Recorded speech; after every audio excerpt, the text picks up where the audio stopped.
सच्चा बैरागी कौन? एक बार की बात है, चक्रवर्ती भरत के जीवन की एक घटना है कि एक दिन विप्रदेव ने उनसे पूछा, महाराज आप बैरागी हैं तो महल में क्यों रहते हैं? आप महल में रहते हैं तो बैरागी कैसे? मोह माया विकार वासना के मध्य आप किस तरह के बैरागी हैं? क्या आपके मन में कोई मोह पाप विकार और वासना के भाव नहीं आते? चक्रवर्ती भरत ने कहा, विप्रदेव तुम्हें इसका समाधान मिलेगा, लेकिन तुम्हें पहले मेरा एक कार्य करना होगा। जिज्ञासु ने कहा, कहिए महाराज, आज्ञा दीजिए, हम तो आपके सेवक हैं और आपकी आज्ञा का पालन करना हमारा कर्तव्य है। चक्रवर्ती भरत ने कहा, यह पकड़ो तेल से लबालब भरा कटोरा, इसे लेकर तुम्हें मेरे अंतःपुर में जाना होगा, जहाँ मेरी अनेक रानियाँ बैठी हैं जो सज धज कर तैयार मिलेंगी। उन्हें देख कर आओ और बताओ कि मेरी सबसे सुंदर रानी कौन सी है। भरत की इस बात को सुनकर जिज्ञासु बोला, महाराज आपकी आज्ञा का पालन अभी करता हूँ। अभी गया और अभी आया। तब भरत बोले, भाई इतनी जल्दी ना करो, पहले पूरी बात सुन लो। तुम्हें अंतःपुर में जाना है, पहली बात। सबसे अच्छी रानी का पता लगाना है, दूसरी बात। लबालब तेल का भरा कटोरा हाथ में ही रखना, तीसरी बात।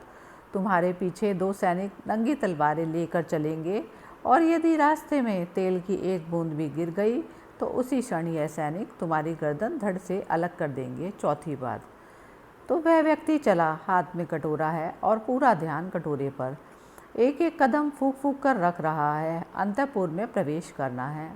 दोनों तरफ रूप सी रानियां खड़ी हैं। पूरे महल में मानो सौंदर्य छिड़का हुआ है। कहीं संगीत तो कहीं नृत्य चल रहा है, लेकिन उसका मन कटोरे पर अडिग है।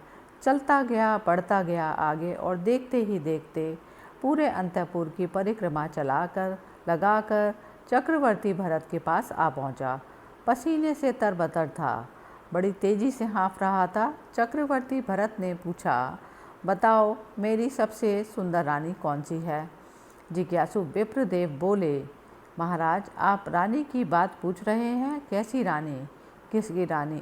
मुझे कोई रानी वानी नहीं दिख रही थी। मुझे तो अपने हाथों में रखा कटोरा और अपनी मौत दिखाई दे रही थी। सैनिकों की चमचमाती नंगी तलवारें दिख रही थी। तो तब भरत ने कहा, वत्स यही तुम्हारी जिज्ञासा का समाधान है। तुम्हारे सवाल का जवाब है, जैसे तुम्हें अपनी मौत दिख रही थी, रानियां नहीं, रानियों का रूप नहीं, सौंदर्य नहीं, इसी बीच रूप में रानियों को देखकर तुम्हारे मन में कोई पाप विकार नहीं उठा, वैसे ही हर पल मैं अपनी मृत्यु को देखता हूँ। मुझे हर पल मृत्यु की पदचाप सुनाई देती है और इसलिए मैं इस संसार की वासनाओं की कीचड़ से ऊपर उठकर कमल की तरह खिला रहता हूँ। रंग रंग में भी वैराग की चादर ओढ़े रहता हूँ। इसी कारण मोह माया विकार वासना मुझे प्रभावित नहीं करती। जीवन की चादर को साफ स्वच्छ और ज्यों की त्यों रखनी है तो इस संसार में क्रांति के लिए एक ही सूत्र है और वह है मृत्यु।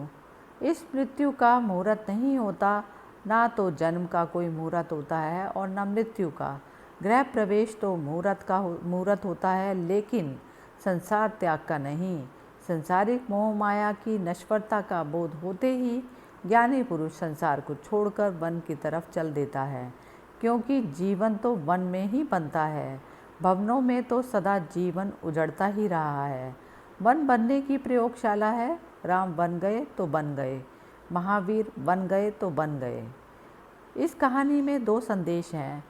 एक तो वैराग्य जीवन का, जो कि अध्यात्म में रुचि रखने वालों को पसंद आता है। दूसरा विप्रदेव का उदाहरण है कि जब आपको कोई चीज़ पानी हो, अपने आप को उसमें झोंक देना। विप्रदेव को सिवाय उस तेल के लबालब भरे कटोरे के सिवाय कुछ नहीं दिख रहा था। ठीक उसी तरह यदि आपको अपना लक्ष्य पाना हो तो आपको भी वैसे ही अपने आप को उसमें पूरी तरह लगाना होगा। सब कुछ छोड़कर सिर्फ अपने लक्ष्य पर केंद्रित होना होगा। हरि ओम तत्सत।